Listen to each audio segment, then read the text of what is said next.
Je m'appelle Makoudia Keita, je suis sénégalaise, j'ai 35 ans.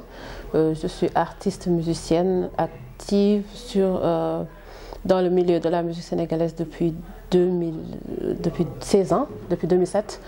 Et je suis en même temps activiste en faveur des personnes atteintes d'albinisme au Sénégal. Je faisais aussi beaucoup d'autres activités comme le cinéma, comme le mannequinat, mais je suis surtout concentrée sur la musique et sur l'activisme envers les personnes atteintes d'albinisme. C'est des initiatives qui doivent toujours être accueillis positivement.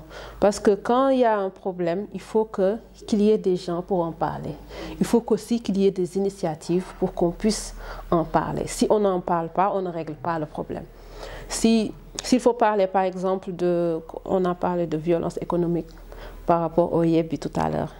Si on n'en parle pas, la société peut vraiment continuer ses habitudes, parce que nous sommes dans une société où on marche avec les habitudes.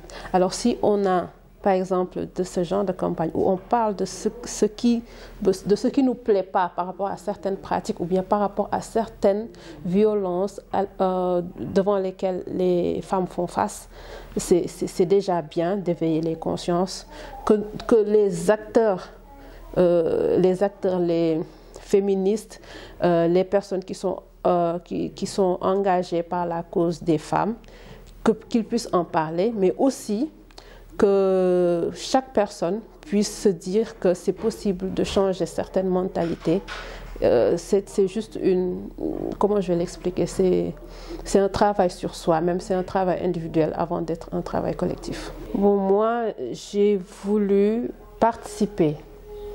Puisque je commençais à faire de la musique et tout ça, j'ai voulu pas seulement faire de la musique pour juste en faire et distraire les personnes, mais c'était surtout aussi en même temps une manière d'éveiller certaines consciences par rapport à des questions qui me tiennent à cœur.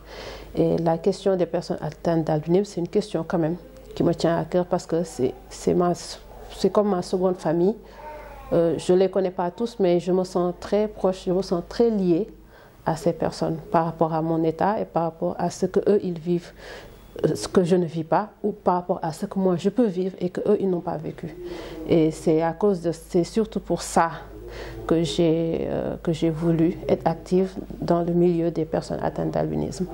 Maintenant, quand tu entres dans ce secteur d'activité, tu vois que, par exemple, les cibles les plus vulnérables dans cette minorité, c'est les femmes et les enfants.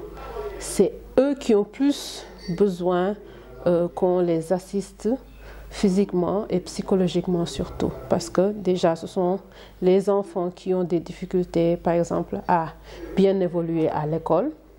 Ce sont les femmes aussi qui ont ce problème de confiance en soi, juste par rapport à leur état. Et ce sont les femmes aussi parfois qui font aussi l'objet de certains mythes et certaines croyances que la société a créées autour d'elles. Et c'est ça qui m'a plus encouragée à être plus focus sur les femmes et les enfants qui sont atteints d'albinisme. Surtout moi, je veux parler surtout de ce que je maîtrise, c'est-à-dire que les femmes qui sont atteintes de la même affection que moi.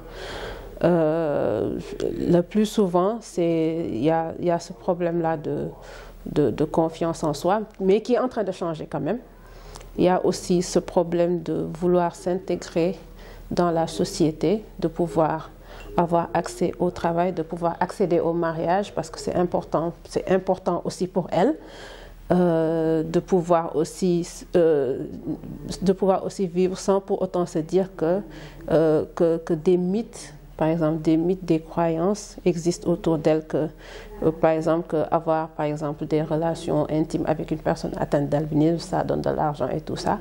Et que ça affecte vraiment leur vie, ça affecte vraiment aussi leur choix dans leur vie personnelle, le plus souvent. À côté du fait que